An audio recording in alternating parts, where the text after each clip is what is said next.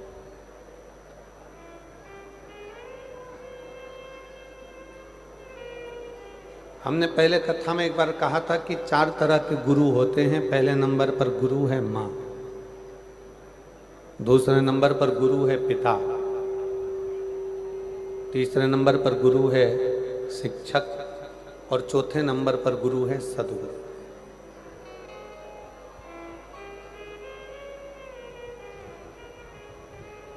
बचपन में, बाल्यावस्था में एक मां से बढ़कर दुनिया में कोई गुरु नहीं हो सकता।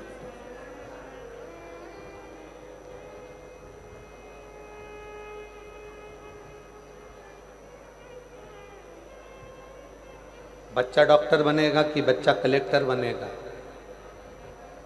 बच्चा एसपी बनेगा कि बच्चा डीएसपी बनेगा, बच्चा मंत्री बनेगा कि संतरी बनेगा कि कलंतरी बनेगा, बच्चा क्या बनेगा, बच्चा व्यापारी बनेगा, व्यवसायिक बनेगा कि नौकरी करेगा, एक माँ निश्चित कर देती है, क्योंकि वो माँ अपने बच्चे को दूध भी पिलाती है तो ज्ञान भी देती है।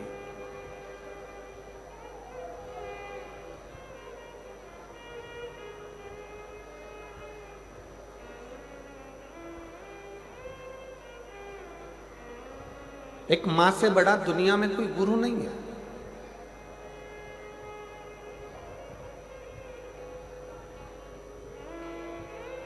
और नवयुवक बेटा बेटी अपनी बुद्धि में ये बात बिठाएं। कई लोग ऐसे हैं जिनको सहेलियों की बात अच्छी लगती है, दोस्तों की बात अच्छी लगती है, पर घर के माँ बाप की बात अच्छी नहीं लगती। कई लोग ऐसे बैठे हैं जिनको गांव के लोगों की, शहर के लोगों की, मित्र दोस्तों की, व्यापारियों की, व्यवसायियों की बात अच्छी लगती है, अपना साथ में काम करने वालों की बात अच्छी लगती है, पर घर के बुजुर्गों की बात अच्छी नहीं लगती। कई बहुएं हैं, कई बेटे हैं, कई बेटियां हैं, कई दामाद हैं, कई बेटियां जिनको लोगों की बात अच्छी लगती है, पर घर के बुजुर्गों की, घर के माता पिता की बात अच्छी नहीं लगती।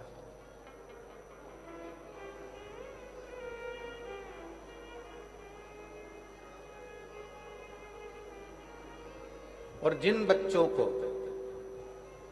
दुनिया के जिन लोगों को दूसरे की बात अच्छी लगे और घर के बुजुर्गों की बात बुरी लगे, समझ लेना उसने अपने पांव पर कुल्हाड़ी मार ली और एक दिन वो बर्बाद होकर रहे, वो बर्बाद होकर रहे। जिसको दुनिया में दूसरे का धर्म अच्छा लगता है, अपना धर्म बुरा लगता है, जिसको पराया धर्म अच्छा लगे, पराये लोग अच्छे लगें, पराये धर्म के लोग अच्छे लगें, दूसरे के त्यौहार अच्छे लगें और खुद के त्यौहार बुरे लगें, खुद का धर्म बुरा लगे, समझ लेना कि तुम अपने पांव पर कुल्हाड़ी मार रहे हो।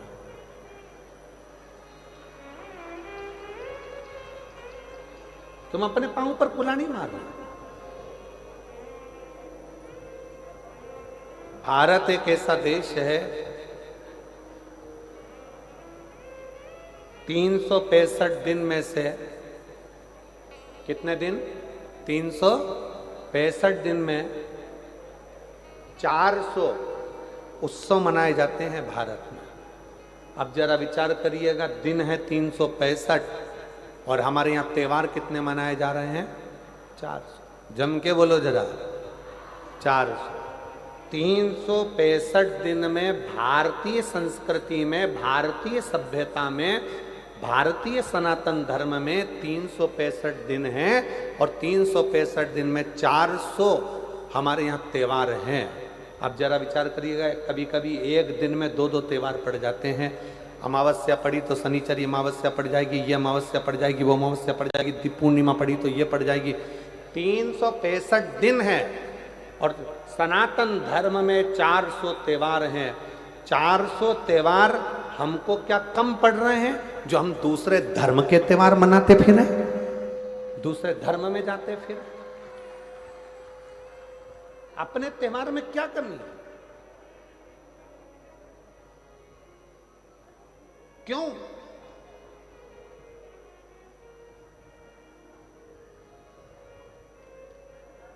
किस लिए?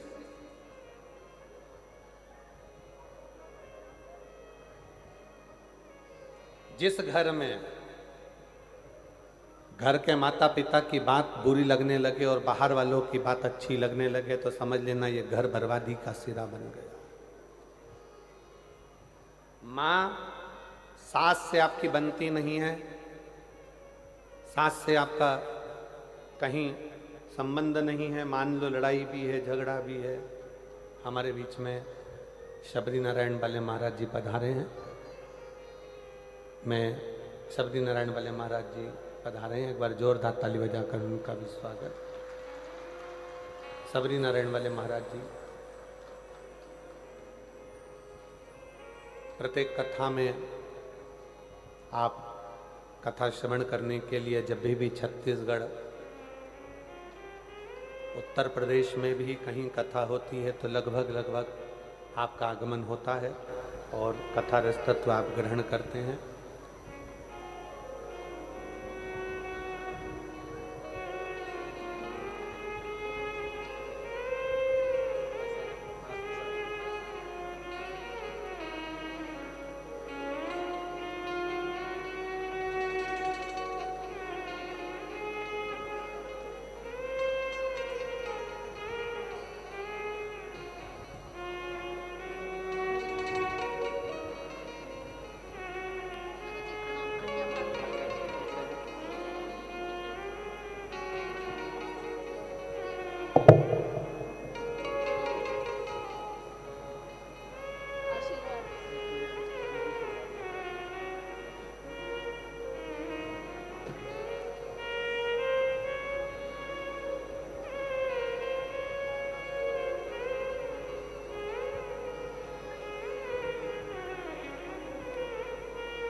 हमारे बीच में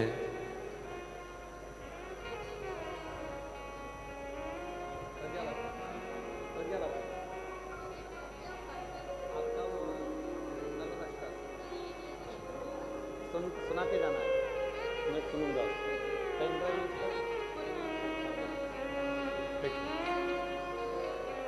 दीदी प्रज्ञा भारती जी हमारे बीच में पधारी हैं, जिनका नर्मदाष्टक पूरे विश्व में प्रसिद्ध है। एक बार जोरदार ताली बजाकर उनका साधुवाद करिएगा। बहुत सुंदर आप नर्मदाष्टक, हमने निवेदन भी करा है कि कथा के विराम के समय पर एक बार नर्मदाष्टक का पाठ आप और हम सब मिलकर करेंगे। एक बार जोरदार ताली बजाएं।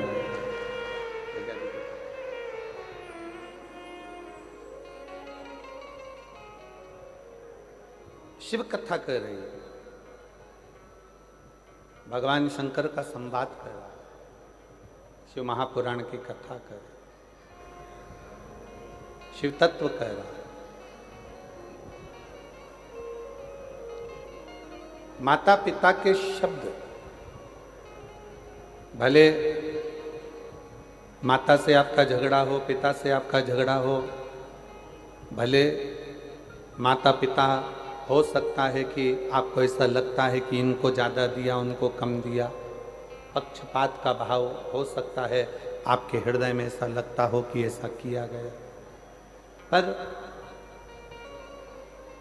शिव पुराण कहती है कि माता पिता के शब्द आपकी बुद्धि में, आपकी चित्त वृत्ति में श्रेष्ठ लगना चाहिए, श्रेष्ठ। कभी भी एक बात अपने जीवन में उतार कर रखिए कि घर के बुजुर्ग के पास में अगर कोई वस्तु है या घर के बुजुर्गों के पास में कोई सामग्री है, वो किसी दूसरे को नहीं देंगे, देंगे तो आपको देंगे।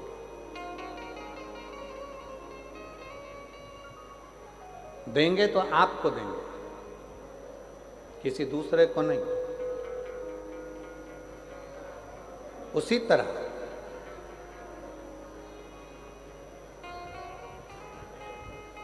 शिव महापुराण की कथा कहती है कि घर का जो बुजुर्ग है, घर का जो बड़ा है, घर का जो बयो है, अगर वो आशीर्वाद देगा, यदि कुछ आपको प्रदान करेगा, वो किसी अन्य को जो दे रहा है उससे 4 गुना ज्यादा प्रबल वो बल आशीर्वाद आपको दे रहा है, आपको प्रदान कर रहा है। इसलिए प्रयास करें। हम मना नहीं करेंगे कि आप बाहर वालों की बात को मत मानो, आप दुनिया की बात को मत मानो, आपकी सहेली की बात को मत मानो, आपके दोस्त की बात को मत मानो, खूब मानो। पर साथ में जो घर में बुजुर्ग हैं, घर में माता पिता हैं, घर में जो बयों हैं, घर में जो बड़े हैं, घर में जो विराजमान हैं, उनकी बात को भी आपको मानना चाहिए। एक दिन वो आपको श्रेष्ठता के मार्ग पर लेकर जाए। शिव महापुराण की कथा कहती है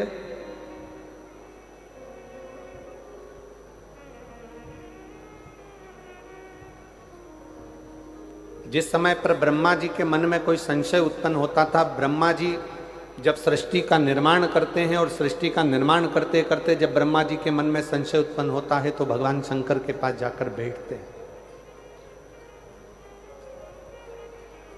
भगवान शिव के पास जाकर बैठते हैं।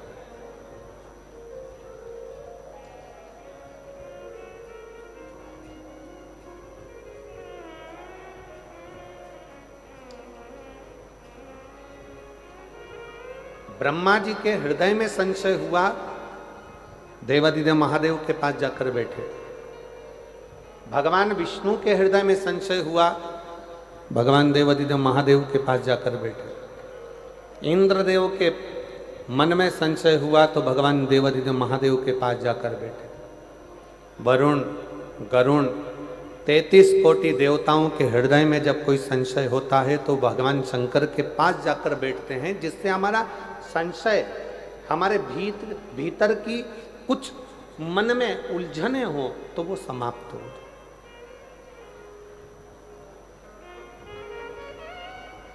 हमारे भीतर का संशय समाप्त हो जाए, हमारे भीतर की उलझने समाप्त हो जाए। अब कितना सुंदर कहा कि भगवान ब्रह्मा जी के मन में संशय होता है तो वो भगवान शिव जी के पास जाकर बैठते हैं, भगवान नारायण के पास संशय होता है तो शंकर जी के पास जाकर बैठते हैं, इंद्र के मन में संशय होता है तो शिव के पास जाकर बैठते हैं, नारद जी के मन में संशय होता है तो शंकर जी के पास जाकर बैठते हैं। शिव महापुराण की कथा कहती है केवल देवता ही नहीं, भगवान राम भी अगर इस पृथ्वी पर जन्मे और उनके मन में संशय आया तो वो शंकर जी के पास जाकर बैठे हैं। भगवान कृष्ण इस पृथ्वी पर जन्मे, भगवान कृष्ण इस पृथ्वी पर जन्म लेने के बाद उनके मन में संशय आया तो वो भी भगवान शंकर के पास जाकर बैठे हैं। शिव महापुराण की कथा कहती है कि आपके हृदय में भी अगर कोई संशय है तो पहला काम करो, 1 लोटा जल भरकर शंकर के मंदिर में ले जाकर चढ़ाओ और शिव के चरणों में जाकर बैठना प्रारंभ करो, संशय समाप्त होना चाहिए।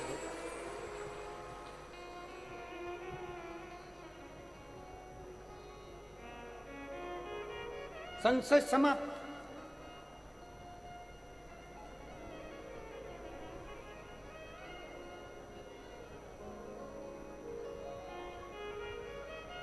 भीतर के संशय को शिव समाप्त कर दे। अपने भीतर अगर कोई विशेष संशय आ गया, कोई परेशानी आ गई, कोई उलझने आ गई, आप शंकर जी के मंदिर में पहुंचे हो तो वो समाप्त कर दो।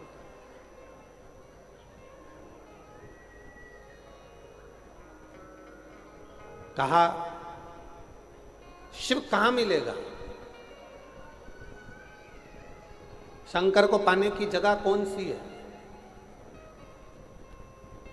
सबसे जल्दी अगर कहीं भगवान मिल सकता है तो कहां मिलेगा?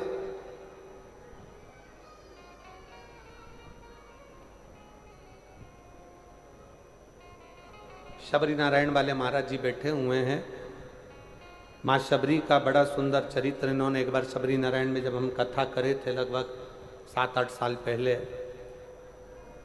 ये बल्कि और ज़्यादा समय हो गया होगा, 9-1 साल के लगभग में शबरी नारायण में कथा हुई थी 9-1 साल पहले।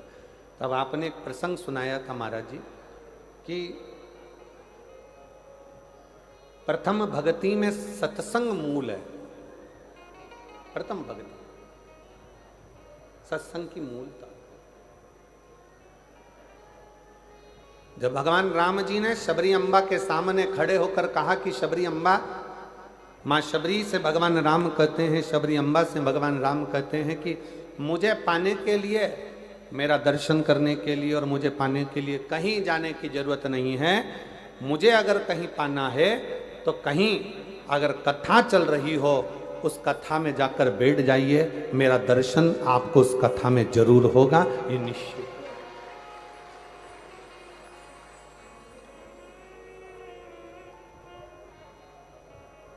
अब किस रूप में होगा, कहां होगा, कैसे होगा, ये वो निश्चित करता है। उसकी निश्चितता वो करता है। 7 दिन की कथा में आज कथा का 6ठा दिन है, जिसको शिवरात्रि कहा जाता है। आज शिव भक्त रात भर यहाँ रुककर कीर्तन करते हैं। सुबह 8 बजे से 11 बजे तक शिव भक्त कथा सुनते हैं।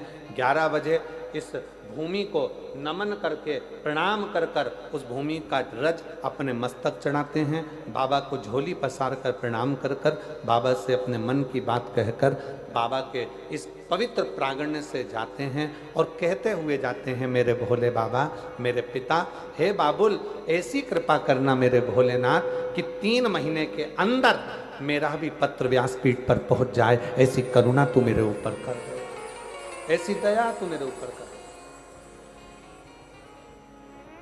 विनय करते, निवेदन करते, और केवल 2 दिन, आज का दिन और कल का दिन। कल कथा 11 बजे विराम हो जाएगी, फिर आपका और हमारा मिलन 1 अप्रैल को होगा। 5 अप्रैल तक शाहदा में 1 बजे से 4 बजे तक महाराष्ट्र। फिर अपन 1 बजे से 4 बजे तक शिव महापुराण की कथा महाराष्ट्र से श्रवण करेंगे। नूतन संवत्सर की करेंगे, नूतन वर्ष की करेंगे, नए वर्ष की, नए संवत्सर की, और एक नई ऊर्जा के साथ कि हम नूतन वर्ष की पहली कथा सुन रहे हैं। बाबा हमारे मन के मनोरथ पूर्ण करे।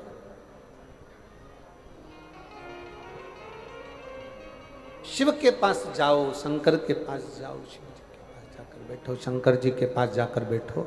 अपनी उलझनों को समाप्त करिए, अपनी उलझनों को मिटा दीजिए, अपनी उलझनों को समाप्त कर दीजिए।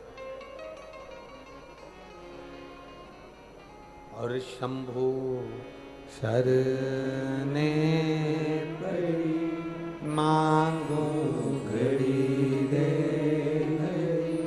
दुख काटो दया करी न दर्शन आपो।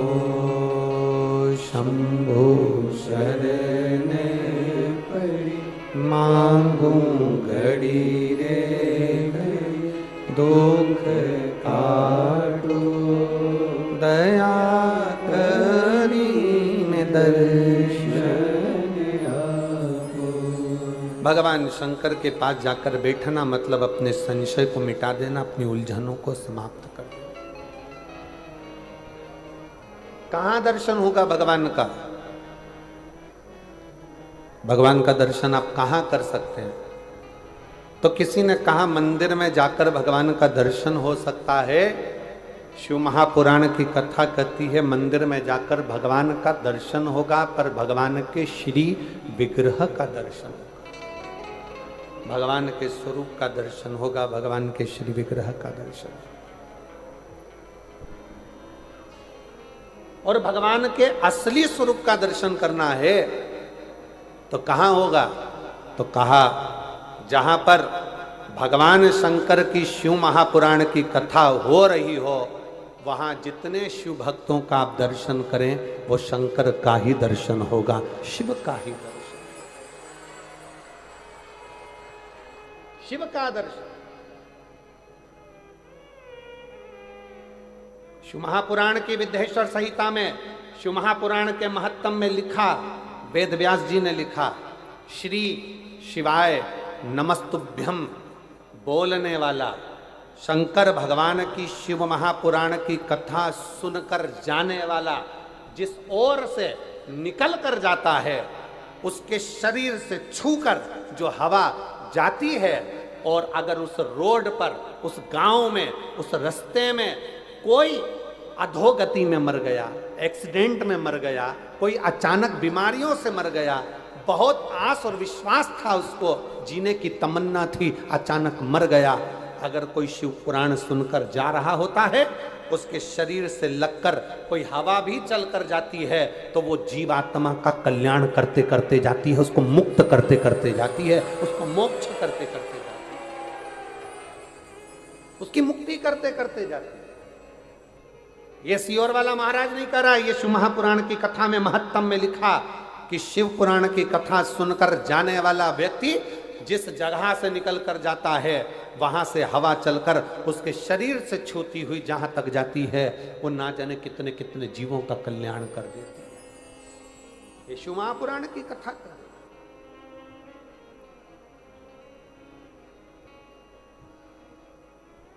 अब जरा विचार करिएगा, आप भगवान शंकर की इस पवित्र कथा को श्रवण कर कर अपने अपने गांव में जाओगे, कोई अंबिकापुर से आया, कोई जसपुर से आया, कोई कुनकुरी से आया, कोई मयाली से आया, कोई आसपास के गांवों से आया, कोई राजपुर से, कोई रायपुर से, जहाँ जहाँ लोग जहाँ जहाँ से आ सकते थे, कोई झारखंड से, कोई बिहार से, जहाँ जहाँ से आप लोग आए हो, कितना कितना भाव आपके शरीर से लगी हुई ये शिव महापुराण की तरंगें, आपके शरीर से छूही ये भगवान शंकर के शिव महापुराण की माटी अपने शरीर से लगकर जब अपने गांव तक जाएगी, कितना एक भाई का पत्र देखिए,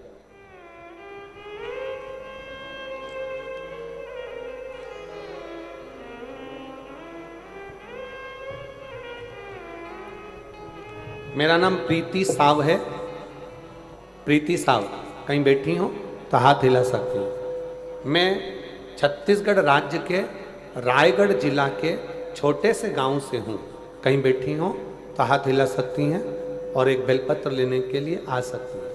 प्रीति साव, कहीं बैठी हो तो एक बेलपत्र लेने के लिए आ सकती हैं। मैं छत्तीसगढ़ राज्य के रायगढ़ जिला के एक छोटे से गांव से हूँ। एक लोटा सारी समस्या का हल, गुरुदेव एक लोटे जल का मैं क्या वर्णन करूं। एक पत्र में उसने सबसे पहले जो लाइन लिखी है, आप भी अपने एलईडी पर पढ़िएगा जरा। इस धरती पर ऐसा कोई इंसान नहीं जिसके पास समस्या नहीं है, पर इस धरती पर ऐसी कोई समस्या नहीं जिसका समाधान शिव महापुराण में नहीं है, जिसका समाधान शिव महापुराण में नहीं है। मैं छत्तीसगढ़ के रायगढ़ जिले की एक छोटे से गांव से हूं गुरुदेव। हमारे यहाँ पर 500 600 फीट तक पानी नहीं है गुरुदेव। हमारे यहाँ भी एक बोर 600 फीट का लगा है, पर उसमें भी पानी बहुत कम कम सा आता।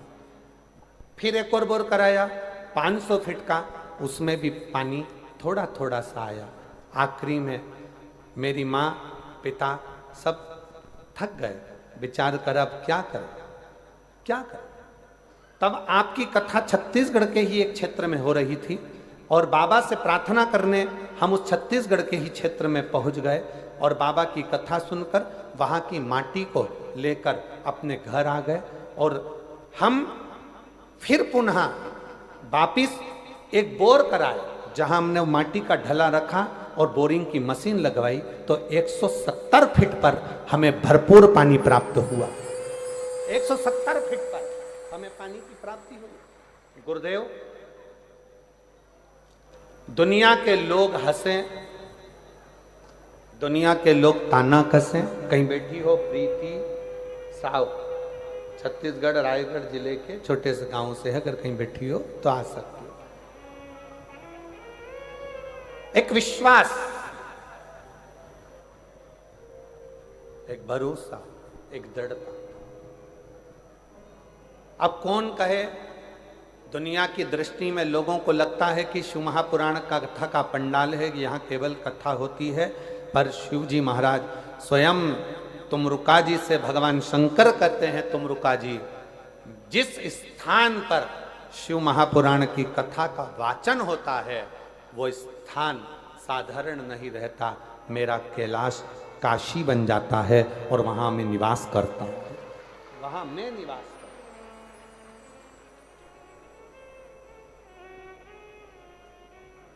आप जो भोजन व्यवस्था संभाल रहे हैं, जो भोजन व्यवस्था में लगे हुए हैं, उनसे जाकर पूछना, लाखों शिव भक्त रोज के भोजन कर रहे हैं प्रतिदिन। कभी 50,000 भोजन कर रहे हैं, कभी 60,000 भोजन कर रहे हैं, कभी 1,00,000 लोग भोजन कर रहे हैं प्रतिदिन। इतने लोगों का भोजन बन रहा है, समिति उसको सुचारू रूप से चला रही है। जो भोजनशाला संभाल रहे हैं उनके पास जाकर पूछना, क्यों भैया भोजन भंडारे में कोई चीज़ की कमी है क्या, भोजन भंडारे में कोई चीज़ की कमी चल रही है क्या? तो वो हाथ जोड़कर कहेंगे, शंकर जी का भंडारा है, ऐसा चल रहा है कि रात दिन लोग खा रहे हैं और मालूम नहीं पड़ रहा।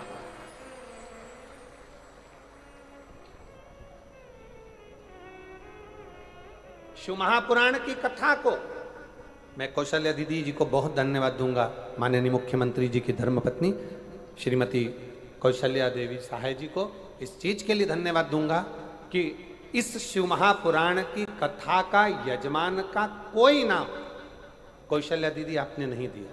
इस कथा का यजमान बनाया संपूर्ण क्षेत्रवासियों को, संपूर्ण सनातनियों को, संपूर्ण हिंदुओं को। इस कथा का यजमान पद अगर किसी को दिया तो आपने संपूर्ण क्षेत्रवासियों के, वनवासी निवासियों को, वन में रहने वालों को, आदिवासियों को, वन क्षेत्र में रहने वालों को इस कथा का मुख्य यजमान का पद दिया कि ये वनवासी, ये आदिवासी, ये निवास करने वाले संपूर्ण सनातनी इस कथा के यजमान रहेंगे। मैं आपको बहुत बहुत धन्यवाद देता हूँ इस चीज के लिए। श्री शिवाय नमस्ते। बहुत ये श्रेष्ठता है, ये सहजता है, होना चाहिए। प्रभु आपकी कृपा से सब काम हो रहा है, करते हो भोले बाबा मेरा नाम हो रहा है, करते हो भोले बाबा मेरा नाम हो रहा है, भोले आपकी कृपा से सब काम हो रहा है। मैं तो नहीं हूँ काबिल, तेरा पार कैसे पाऊँ, मैं तो नहीं हूँ काबिल, तेरा पार कैसे पाऊँ, टूटी हुई वाणी से गुणगान कैसे गाऊं, टूटी हुई वाणी से गुणगान कैसे गाऊं, करता नहीं मैं कुछ भी, सरेआम हो रहा है, भोले आपकी कृपा से सब काम हो रहा है, भोले आपकी कृपा से सब काम हो रहा है, करते हो डमरू वाले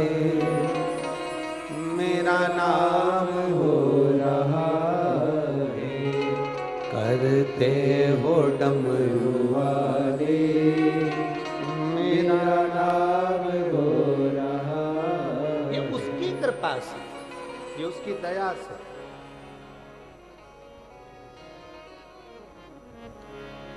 कल शाम को माननीय आईजी महोदय, माननीय एसडीएम महोदय, माननीय कलेक्टर महोदय, माननीय एसपी महोदय, माननीय नंदे जी, सबसे मिलना हुआ था शाम को। तो एसपी सर और कलेक्टर सर एक बात बोले, बड़ी सुंदर बात थी, बहुत अच्छा लगा सुनकर कि महाराज जी इस आदिवासी वनवासी क्षेत्र के लोगों का कोई, उन्होंने शंकर जी की बहुत भक्ति करी होगी जो ये शिव पुराण की कथा यहाँ पहुंची है। ये उनकी भक्ति का फल। मैं क्षेत्रीय जसपुर क्षेत्र के कलेक्टर महोदय, एसपी, आईजी, एसडीएम, कमिश्नर आदि सबको बहुत बहुत, यहाँ के एसएसपी, एसपी, टीआई सबको साधुवाद देता हूँ कि आपकी सोच में, आपकी बुद्धि में कम से कम वनवासी क्षेत्र का कल्याण है। कल्याण कितना सुंदर वर्णन किया कि इनके पुण्य थे। और उस बात को सुनकर हमारे मन में एक बहुत अच्छी बात ध्यान में आ गई कि आदिवासी क्षेत्र में, वनवासी क्षेत्र में अगर ये कथा हो रही है तो इसका प्रसंग हमारे स्मरण में आया वो भगवान राम जी का, कि वो वन के लिए जाते हैं और गंगा जी के तट पर पहुंचकर निषाद राज को आवाज लगाकर कहते हैं, निषादों के राजा आओ, हमको पार होना है, गंगा जी से हमको पार लगा।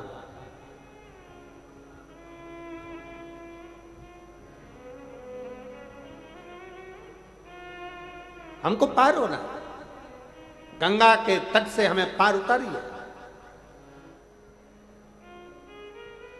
तो वो कहते ना, कभी कभी भगवान को भी भक्तों से काम पड़े, जाना था गंगा पार प्रभु, केवट की नाव चढ़े।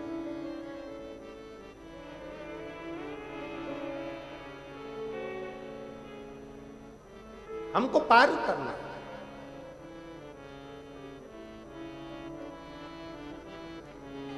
नाव लाई जाए,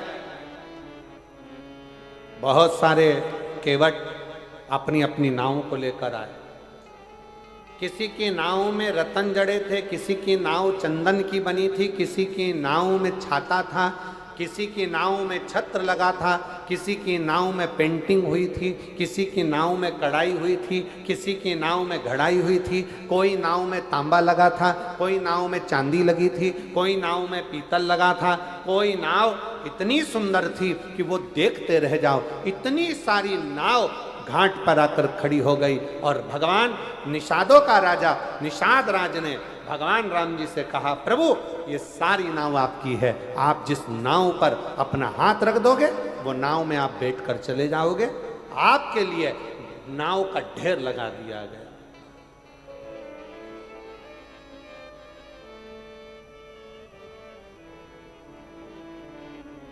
ये सारी नाव आपकी है, आप चाहे जिस नाव में बैठ जाइए, आप चाहे जिस नाव में बैठिए, आपकी मर्जी। ये नाव का ढेर लगाया। निषाद राज ने एक ध्वनि कर कर अपने निषादों को सूचना कर दी कि नाव लाओ, राम जी आए, पार उतरेंगे, नाव लाओ। सब ने अपनी अपनी नाव को झड़ा कर, साफ कर कर, पोंछ कर, बढ़िया सुंदर तैयार कर कर, इतना सुंदर श्रृंगार कर कर सब ने नाव खड़ी कर दी। सब ने, एक से बढ़कर एक नाव गंगा जी के घाट पर खड़ी थी, एक से बढ़कर एक नाव गंगा के तट पर खड़ी थी। और सारी नाव लगने के बाद, सारी नाव जब लग गई, 25-50 नाव का ढेर लग गया निषादों की, तब आखिरी में एक नाव आखिरी में खड़ी थी जिसमें एक केवट अपने तन पर जो पिछोड़ा रहता है, अब इधर हमको नहीं मालूम कि इधर क्या बोलते हैं, तन पर एक गमछा, पिछोड़ा, एक कपड़ा पुरुष लोग अपने कंधे पर रखते हैं, पिछोड़ा गमछा। एक केवट बैठा अपनी नाव की ओर और नाव में बैठा बैठा कपड़े को गीला कर रहा है नाव के पानी से और बाहर निचोड़ रहा है। फिर नाव में भरा, फिर निचोड़ा, फिर नाव में भरा, फिर निचोड़ा। क्यों? क्योंकि ये केवट की नाव नीचे से फूटी थी और फूटी हुई नाव में अंदर से पानी आ रहा था, तो केवट उस नाव का पानी बाहर निचोड़ रहा था, नाव को खाली कर रहा था। राम जी इतनी सुंदर सुंदर नाव को देखे और देखने के बाद राम जी आगे बढ़ते बढ़ते बढ़ते बढ़ते बढ़ते बढ़ते उस केवट के पास पहुंच गए जिसकी नाव में छेद था। नाव पुरानी थी और केवट के पास जाकर कहा, केवट तुम्हारी नाव लगाओ, मैं इससे पार उतरूंगा। तुम्हारी आज हमको लगता है आदिवासी क्षेत्र में, वनवासी क्षेत्र में, इस वीराने जंगल में, इस मयाली में, इस कुनकुरी में, जशपुर में अगर आज ये कथा हो रही है तो हमको तो लगता है कि वो केवट का चरित्र याद आ गया कि अच्छी अच्छी नाव छोड़कर भगवान राम उस टूटी हुई केवट की नाव के पास गए। टूटी हुई जिस नाव में छेद है उस नाव के पास।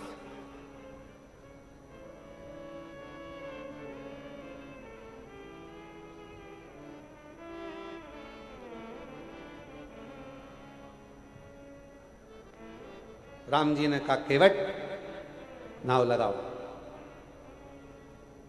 केवट राम जी को देखता रहा, सुध नहीं पड़ी। जिस समय पर पहली बार अनाउंस हुआ होगा व्यासपीठ से कि मयाली जसपुर में कुनकुरी के अंतर्गत मधेश्वर महादेव में शिव महापुराण की कथा है, तो आधे तो जसपुर वालों के टेंशन हो गया होगा। इतनी पास, इतनी नजदीक, सोचा ही नहीं था, कभी नहीं सोचा था कि महाराज यहां जाएगा, कथा हो जाएगी। आधे से ज्यादा मेरी जीजियों ने तो मुझे लगा होगा कि उस दिन गुलाब जामुन बना के खाई होगी, पक्का। इतनी नजदीक, इतनी नजदीक।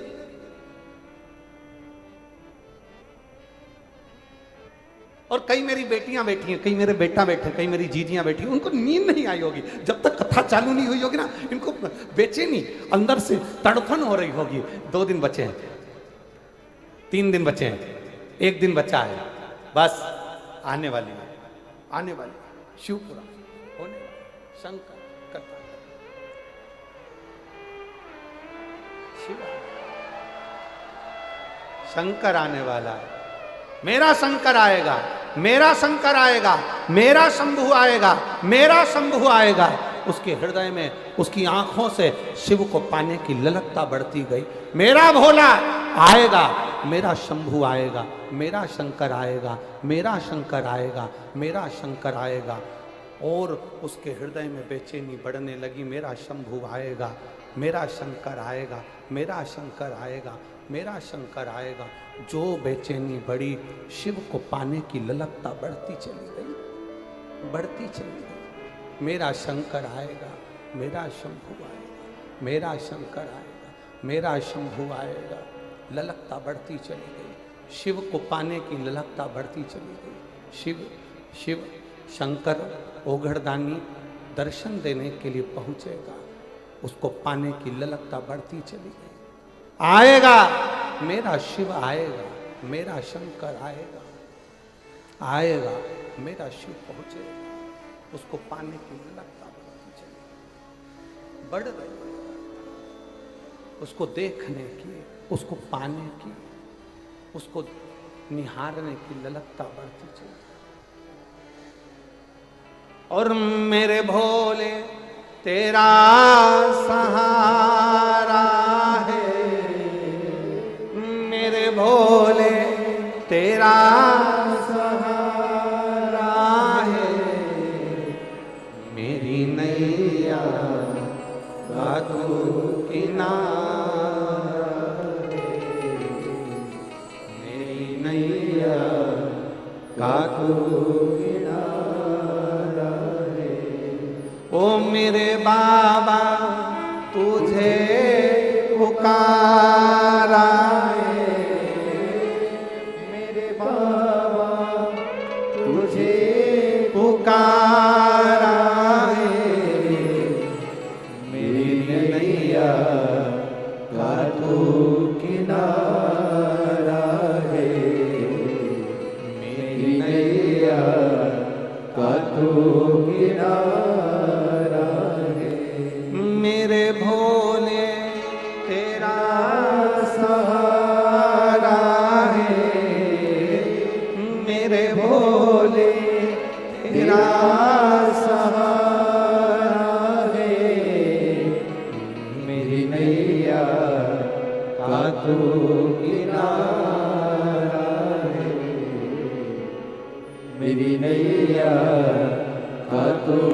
किनारा है। उसकी प्रतीक्षा, उसकी बाट जोना, उसका इंतजार करना, वो आए,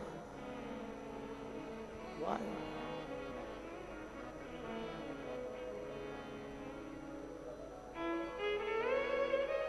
हे मेरे जसपुर की जीजियों, मेरे जसपुर के जीजाओं, मेरी बेटियों बेटाओं, शंकर शिव कब आता है कब जाता है लोगों को मालूम ही नहीं पड़ पाता है, और किस रूप में आकर ऐसी तरंग के साथ, ऐसी सुगंध के साथ, ऐसे वायु संचार के साथ, ऐसे आनंद के साथ निकल कर चले जाता है, लोगों को मालूम ही नहीं पड़ पाता कि कब आया और कब चले गया, कब आए।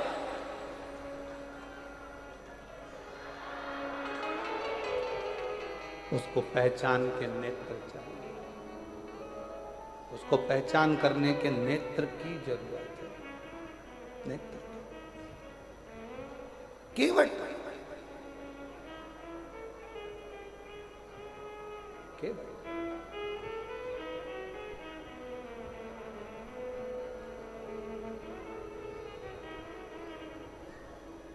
तेरी नाव लगा ले, तेरी नाव। केवट ने कहा,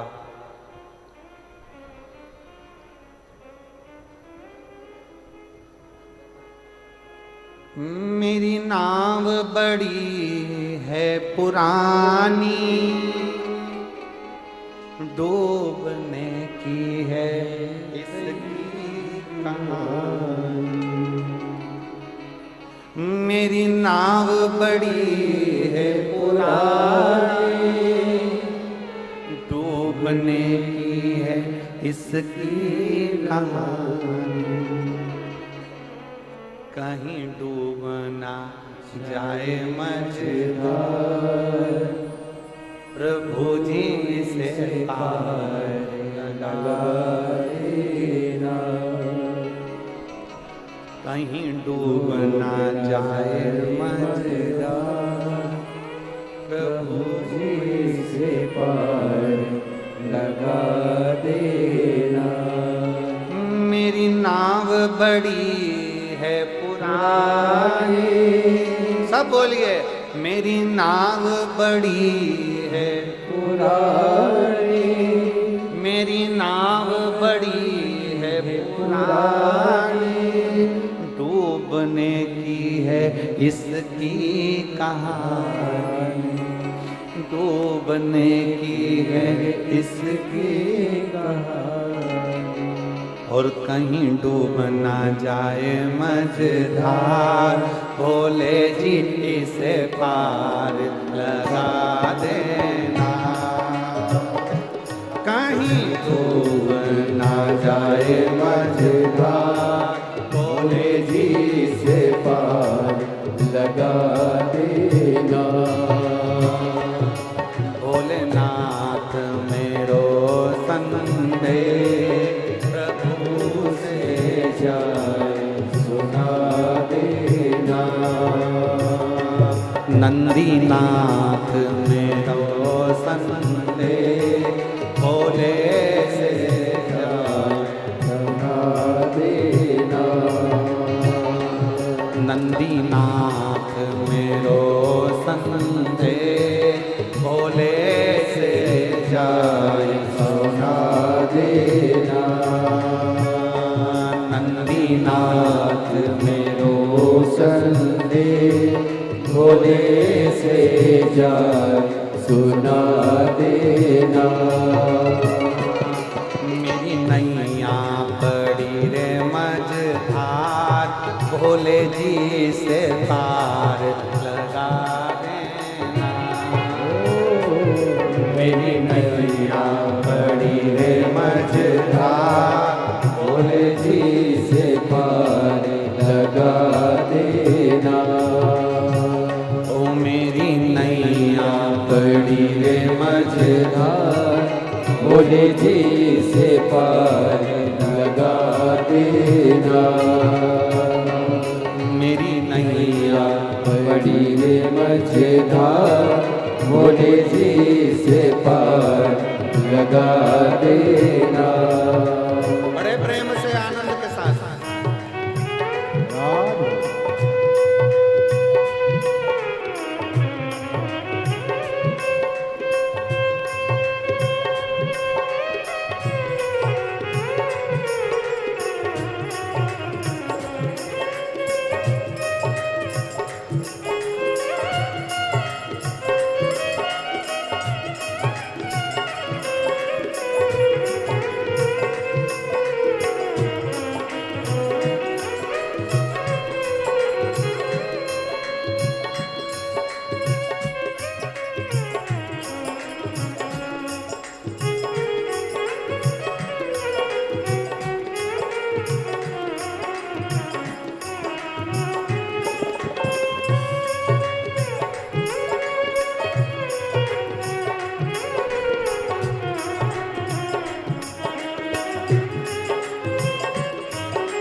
तो जानो प्रभु जी घट घट की मेरी नैया भंवर बिच अटकी।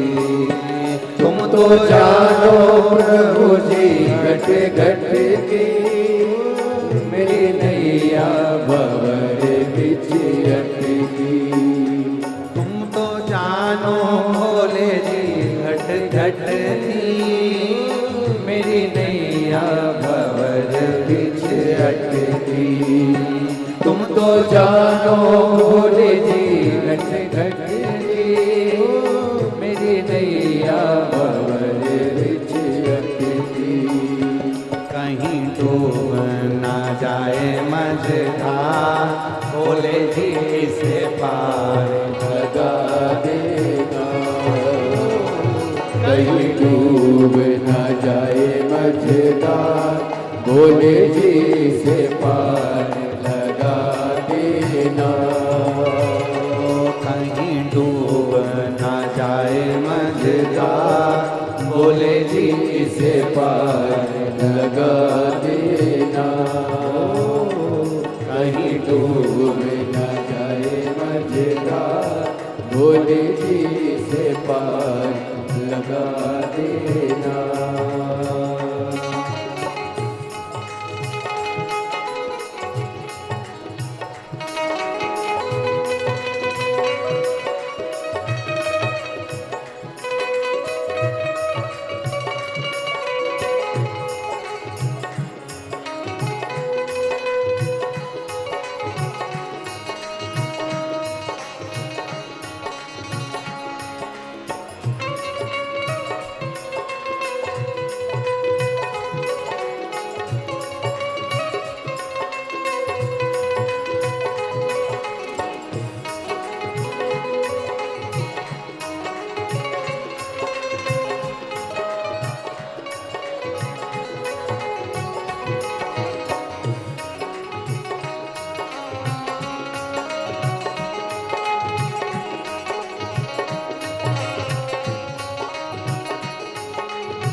मेरी नाव बड़ी है पुरानी, डूबने की है इसकी कहानी। मेरी नाव बड़ी है पुरानी, डूबने की है इसकी कहानी। मेरी नाव बड़ी है पुरानी, डूबने की है इसकी कहानी। मेरी नाव बड़ी है पुरानी, डूबने की है इसकी कहानी। कहीं डूब न जाए मझधार, भोले जी से पार लगा देना। कहीं डूब न जाए मझधार, भोले जी से पार लगा देना। डूब न जाए मझधार, भोले जी से पार लगा देना। कहीं डूब न जाए मझधार, भोले जी से पार लगा देना। सतगुरु में हो संदेश, भोले से जाए सुना देना। सतगुरु में हो संदेश, भोले से जाए सुना देना। तेरी माला जपूंगी दिन रात, तेरी माला जपूंगी दिन रात। सतगुरु मेरो संदेश, भोले से जाए सुना देना। सतगुरु मेरो संदेश, भोले से जाए सुना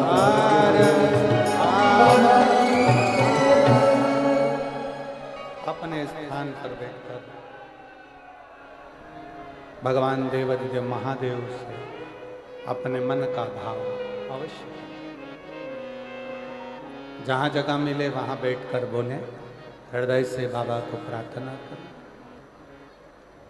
मेरी नाव बड़ी है पुरानी, डूबने की है इसकी कहानी।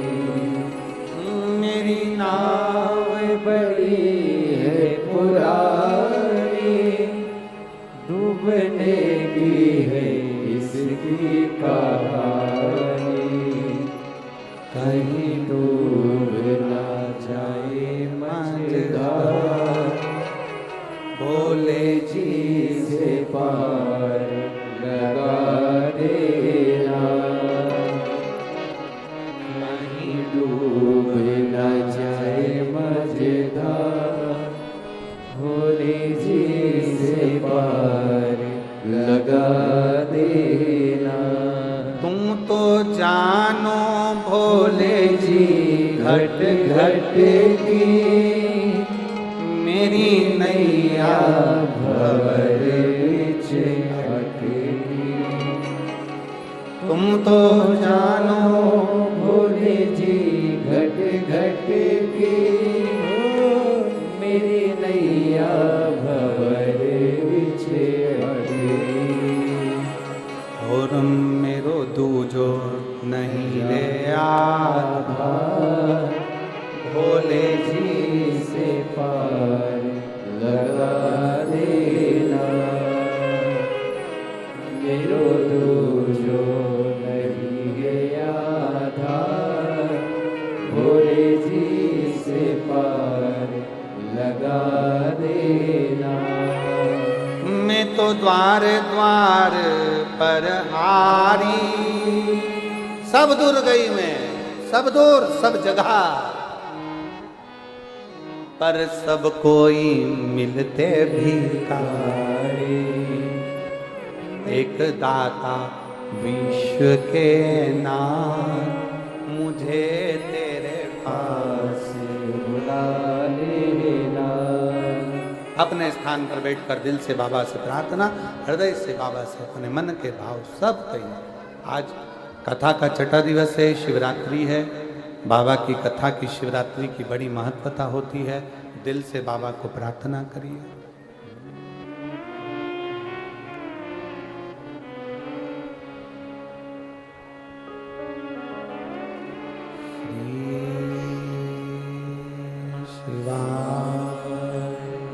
नमस्तु श्री शिवाय, नमस्तु श्री शिवाय, नमस्तु श्री शिवाय, नमस्तु श्री शिवाय, नमस्तु भोला सब दुख काटो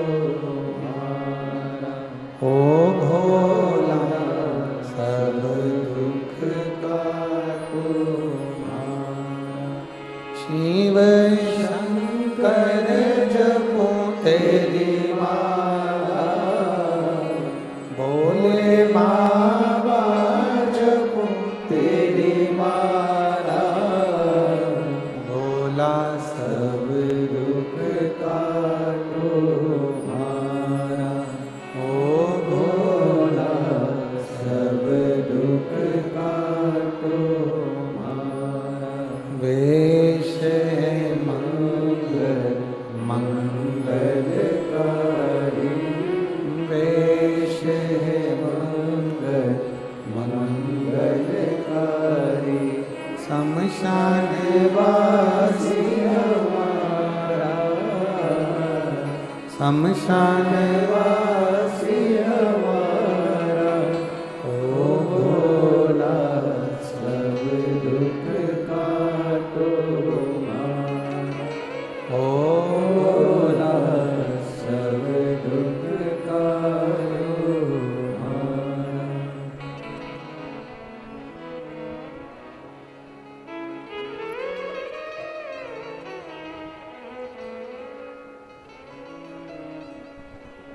भगवान देवाधिदेव महादेव, भगवान शिव, ओगड़दानी, त्रिकालदर्शी, कैलाशी, अविनाशी शंकर मेरे शंभू की कथा कर रहे हैं।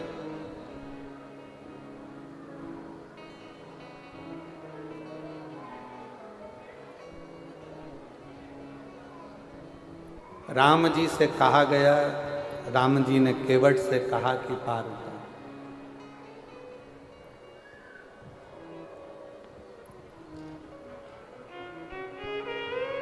नाव पार उतार।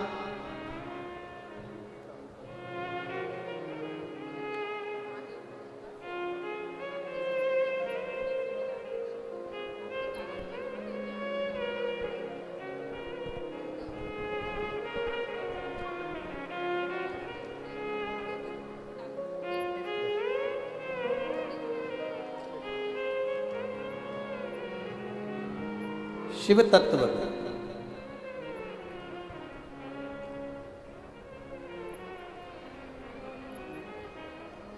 भगवान शंकर की कृपा। राम जी केवट से नाव मांगते हैं। केवट स्तुप्त हो, एकदम स्थिर राम जी को देख रहा है, राम जी केवट जी को देख रहे हैं।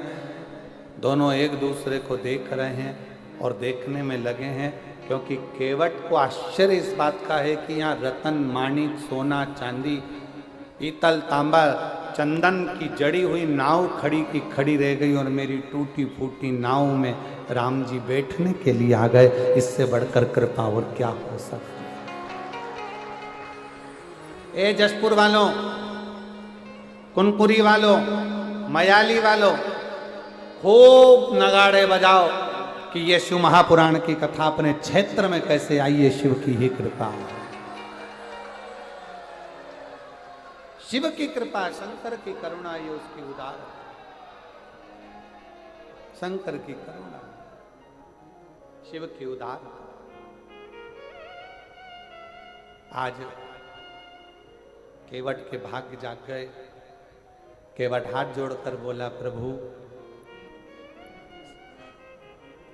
केवट ने राम जी से कहा, जरा मेरे हाथ में चिमटा तो फोड़ो, चिमटा।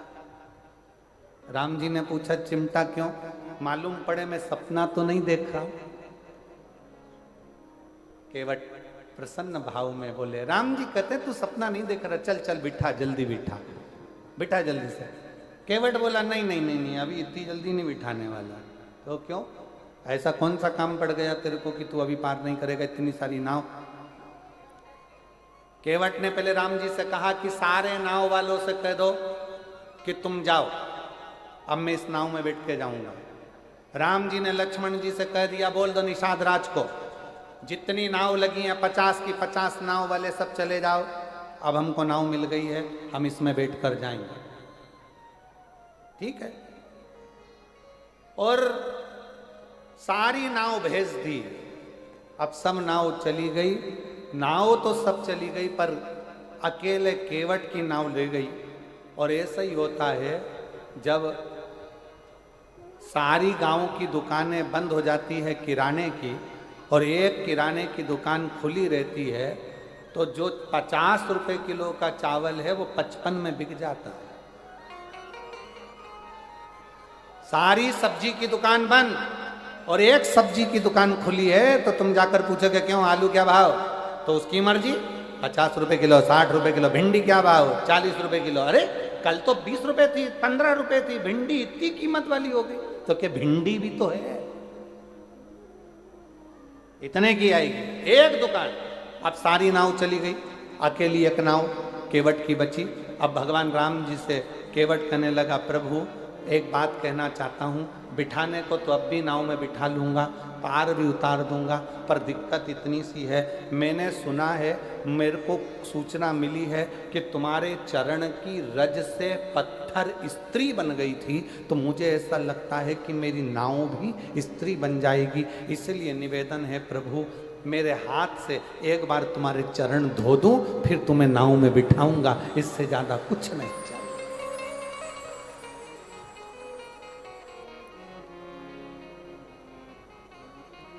और कभी कभी भगवान को भी से काम पड़े, जाना गंगा पार प्रभु केवट की नाव चढ़े। चरण धुलवा लीजिए। राम जी ने कहा, ये सामने गंगा जी बह रही है, मैं जाता हूं गंगा में, पांव धोकर आऊंगा, तेरी नाव में चढ़ जाऊंगा। केवट बोला, नहीं, इधर ही खड़े रहो, यहीं मैं घर जाऊंगा, पानी लाऊंगा। अब सुन लो, जितने लोग बैठे हैं शिव महापुराण की कथा को, जितने आस्था चैनल पर सुन रहे हो, जितने फेसबुक यूट्यूब पर सुन रहे हो, बहुत सावधानी से सुनना। केवट क्या कर रहा है? घर जाऊंगा, पानी लाऊंगा। शिव महापुराण की कथा क्या कहती है? मंदिर का पानी लेकर मंदिर के शंकर को मत चढ़ाओ। शिव पुराण कहती है अपने घर से लोटा भरकर जल लेकर जाओ। क्यों? केवट चाहता तो गंगा जी का पानी वहीं उठाकर धोके राम जी को बिठा देता, पर नहीं, घर जाऊंगा, घर से जल लाऊंगा। क्यों? क्योंकि घर का जो जल आता है वो हमारी कत्तर पीढ़ी को तार देता है। अपने घर का जल मेरे अकेले के लिए नहीं, मेरे पूरे कुल को तारने के लिए लाऊंगा। राम जी कहने लगे, घर कितनी दूर है? एक काम कर, हमें तेरे घर ले चल, वहीं धो लेना और वापिस ले आना। केवट बोला, नहीं नहीं नहीं, घर में इतनी जगह है नहीं, तुम तो यहीं खड़े रहो, दूसरा नाव वाला तुम्हें पकड़ के ले गया तो एक काम करो, तुम यहीं रहो। राम जी बोले, ठीक है, जल्दी जा, जल्दी आना। केवट जाने लगा। इतने में लक्ष्मण जी राम जी के पास आकर बोले, प्रभु मेरा एक निवेदन स्वीकार करोगे? राम जी ने पूछा, क्या? क्यों इसके चक्कर में पड़े हो? दूसरी नाव बुला लेते हैं और निकल जाते हैं। केवट ने सुनते से दौड़ के वापिस आ गया, राम जी का हाथ पकड़कर गंगा नदी की रेत पे खड़ा कर दिया और राम जी का हाथ पकड़कर खड़ा कर कर एक उंगली से चारों तरफ घेरा बना दिया और घेरा बनाकर कहा, प्रभु अगर इस घेरे से बाहर निकले तो मेरी सौगंध है तुमको। राम जी अच्छे खासे पेड़ की छांव में थे, अब मालूम पड़ा धूप में खड़ा कर दिया। राम जी ने लक्ष्मण जी से कहा, थोड़ा धीरे नहीं बोल सकता था? इतना तेज बोला, वो मुझे धूप में खड़ा करके चले गया। राम जी कहते हैं, अभी तक भगवान भक्त को बांधता था, आज भक्त ने भगवान को बांध दिया, लगा दिया फेरा वहीं पर। खड़े राम, केवट गया घर, पत्नी को आवाज लगाया, सुनती है? पत्नी ने पूछा, क्या? मेरी मां जिस पात्र में आटे को सनती थी वो कठवता कहाँ है? पत्नी ने कहा, वो रखा, ये तो पत्थर का, मेरी अम्मा के जमाने का लकड़ी का पात्र लाया, पत्थर का नहीं। पत्नी ने पूछा, क्यों? पति ने कहा, ये पत्थर का कठवते में अगर चरण धुलाऊंगा तो पत्थर पे से पानी सूख जाएगा, लकड़ी के कठवते में धुलाऊंगा तो लकड़ी पानी को सोख लेगी, रोज आटा उसनेंगे, रोज राम जी के चरण का जल मिल जाएगा और अपना कल्याण हो जाएगा। रोज लकड़ी का कठवता लिया, पत्नी से कहा, तू भी मेरे साथ चल। एक लोटा जल भरा और सीधे राम जी के पास पहुंच गए। राम जी के पास पहुंचकर कठवता रखा नीचे, पत्नी को दिया लोटा, राम जी से कहा, रख दो इसमें तुम्हारे चरण। राम जी ने बर्तन देखा तो छोटा सा था, अपना एक पांव रख दिया। केवट ने कहा, प्रभु एक में काम नहीं चलेगा, दोनों रखो। राम जी ने पूछा, छोटा सा बर्तन है, गिर जाऊंगा, दो पांव नहीं आएंगे। केवट कहने लगा, बिल्कुल नहीं गिरोगे, एक काम करो, मेरा सिर पकड़ लो, मेरा सिर पकड़ लो। राम जी ने मन में सोचा, कितना चतुर है रे ये, आज तक भगवान नारायण ने किसी के सिर पे हाथ नहीं रखा और क्या कि मेरा सिर पकड़ो। राम जी बोले, मैं गिरना पसंद है पर तेरा सिर पकड़ना पसंद है, नहीं पकड़ो। अब केवट, राम जी ने दोनों चरण अंदर रख दिया और केवट ने अपनी पत्नी को पकड़ाया पानी का लोटा। केवट ने कहा, तू पानी डाल, मैं इनके चरण धोता हूं। ये कह रहा है, मैं हाथ नहीं रखूंगा और मैं भी इनका पक्का चेला, हाथ रखवा के मानूंगा, हाथ रखवा के मानूंगा। और मेरी जीजियों, ए मेरे जसपुर वासियों, कुनकुरी के निवासियों, मयाली गांव के वासियों, ये आपका विश्वास था। जैसे केवट ने सोच लिया था कि मैं राम के हाथ रखवाऊंगा, आपने सोच लिया था एक बार शिव महापुराण की कथा जरूर हो। आपका विश्वास। राम जी के चरण केवट धोने लगा, धोते धोते केवट ने परात को, वो कठवते को हिलाया, हिलाते से राम जी घबरा गए, क्या कर रहा है, गिराएगा? केवट बोला, नहीं गिरोगे, मेरा सिर पकड़ो हो। राम जी बोले, नहीं पकड़ूंगा। अब नहीं पकड़े तो केवट ने फिर हिलाया। लक्ष्मण जी बोले, भैया जाते जाते हड्डी वड्डी टूट जाएगी, पूरा वनवास यहीं हो जाएगा और इसके चक्कर में अपन पड़े रह जाएंगे, तुम तो पकड़ लो। राम जी ने अपना एक हाथ केवट के सिर पे रखा। केवट ने सोचा, एक हाथ तो भगवान तुम कजन कित्तों के सिर पे रख दोगे, जब दोनों हाथ रखा है तो बात हो। केवट ने फिर हिलाया, राम जी के पकड़े, गिराएगा क्या? और जो सिर पकड़ा, देवता पुष्पों की वृष्टि करने लगे। धन्य है रे केवट, तो धन्य धन्य। जैसे देवता पुष्पों की वृष्टि करे थे, आज इस वनवासी क्षेत्र में, आदिवासी क्षेत्र में, ये पूरे क्षेत्र में आज देवता भी ऊपर से देख रहे होंगे कि शिव पुराण इतने वीरान जंगल में, इतने वीरान जंगल में, गजब। तो देवता भी ऊपर से बैठे बैठे पुष्प वर्षा तुम्हारे लिए कर रहे होंगे कि शिव की कथा का आनंद ले रहे। चरण धोए, चरण धोए, चरणामृत लिया।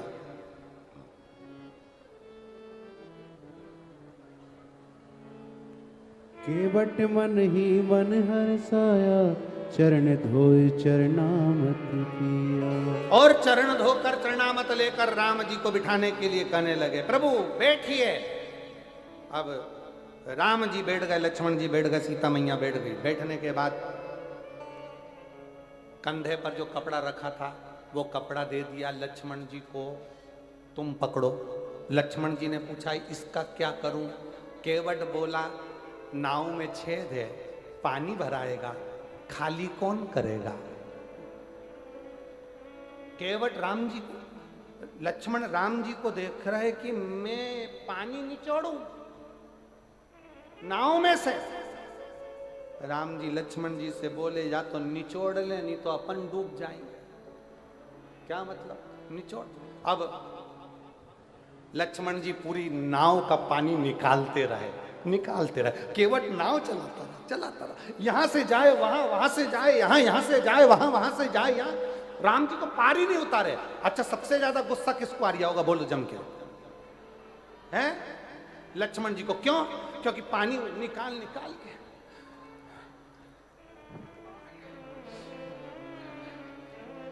लक्ष्मण जी को सबसे ज्यादा गुस्सा आ रहा। हम निचोड़ के परेशान, और ये घुमा के परेशान। पार उतार दे दादा, पार उतार दे। इतने में लक्ष्मण को गुस्सा आ गया। लक्ष्मण जी बाण लेकर खड़े हो गए। बार चक्कर काट रहा है, एक बार में पार क्यों नहीं करता? मैं तुझे अब भी मार दूंगा।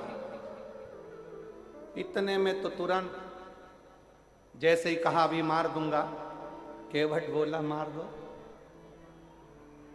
ये मत सोचना मैं तुम्हें पहचानता नहीं हूं। ये नारायण है, ये लक्ष्मी है, तुम शेषनाग हो। मैं पूर्व में कछुआ था, दर्शन करने वैकुंठ गया था। शेषनाग, तुमने इतनी तेज फुनकारा, मरने के बाद केवट बन गया। अभी भी घाटे में नहीं जाऊंगा। तुमने बाण मारा तो मैं मर जाऊंगा। मर गया तो उसमें फायदा मेरा है, मरकर वैकुंठ जाऊंगा। पर मेरी पत्नी तुम्हारा पीछा नहीं छोड़ेगी। मैं मर गया तो अंतिम संस्कार भी राम जी तुमसे ही कराएगी, और 12वें का भोजन भी तुमको ही खिलाएगी। राम जी बोले लक्ष्मण से, लक्ष्मण बैठ जा, क्यों आफत कर रहा है? बैठ जा, जितनी बार घुमाए घुमाने दे। राम जी ने केवट से कहा पार उतार दे रे, पार उतार दे। राम जी के कहने पर केवट ने पार उतारा। अब उतराई देने के बाद में क्या दिया तो मां जानकी की विठी का देने की बात आई, पर केवट मना करते हैं। तब राम जी ने जाते जाते, अब आई कथा, अब है कथा। राम जी ने जाते जाते केवट से कहा, केवट हम जा रहे हैं,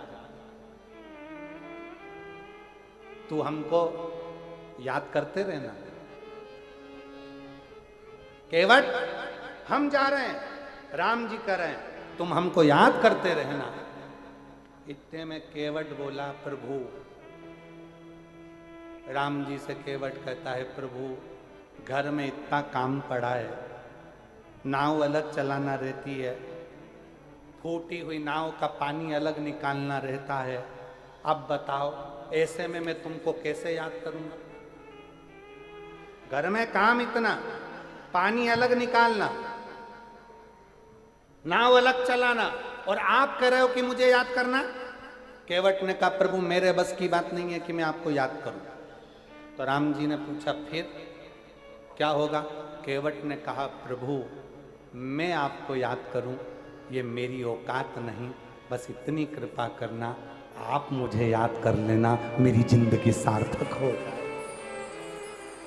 आप मुझे याद करना। और शायद जसपुर वासियों के लिए, मयाली वालों के लिए, किनकरी वालों के लिए ये बहुत बड़ी बात है कि आप भले शंकर भगवान को, मधेश्वर नाथ को याद करे कि नहीं करे, पर मेरे भोलेनाथ ने आप सबको याद कर लिया। इसलिए शिव महापुराण की कथा यहाँ।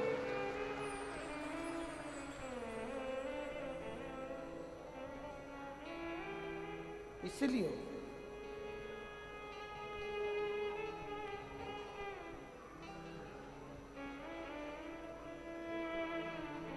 और मेरी नाव बड़ी है पुरानी, सब बोलिए सब।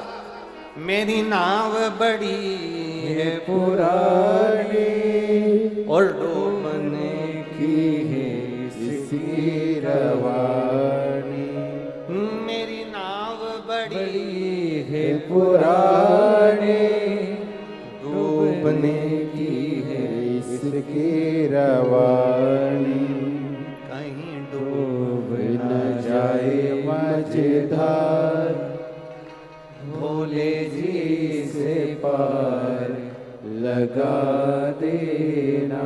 नाव से मतलब केवल नाव का मतलब नहीं है ये शरीर, नाव का मतलब है हम। मेरी नाव बड़ी है पुरानी, डूबने की है इसकी रवानी, और कहीं डूब डूब न न जाए मझधार, भोले जी से पार लगा देना।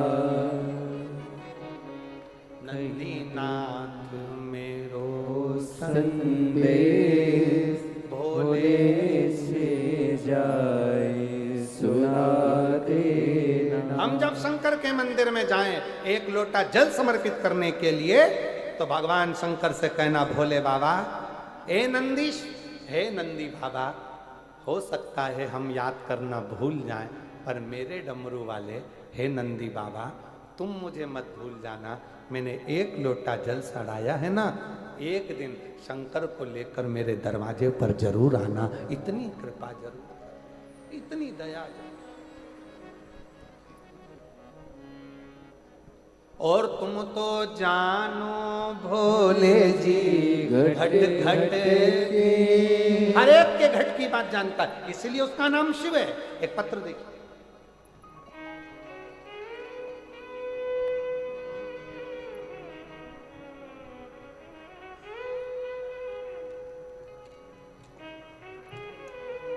मेरा नाम मंजू पंचे, पति मंगल पंचे, निवासी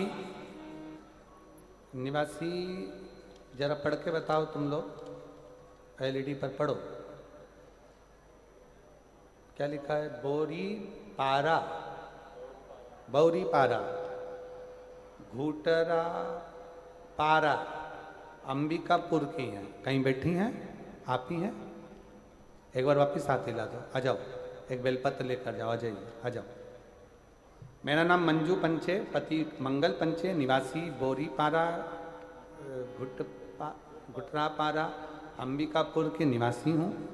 गुरुदेव, एक लोटे जल का मैं क्या वर्णन करूं। मेरे गले में 2024 से गठान हो गई थी, जिसकी वजह से गले में दर्द रहता था, भोजन करने में दिक्कत होती थी, बोलने में तकलीफ होती थी, बहुत तकलीफ की जिंदगी जी रही थी। डॉक्टरों ने कह दिया था इसका ऑपरेशन करना पड़ेगा।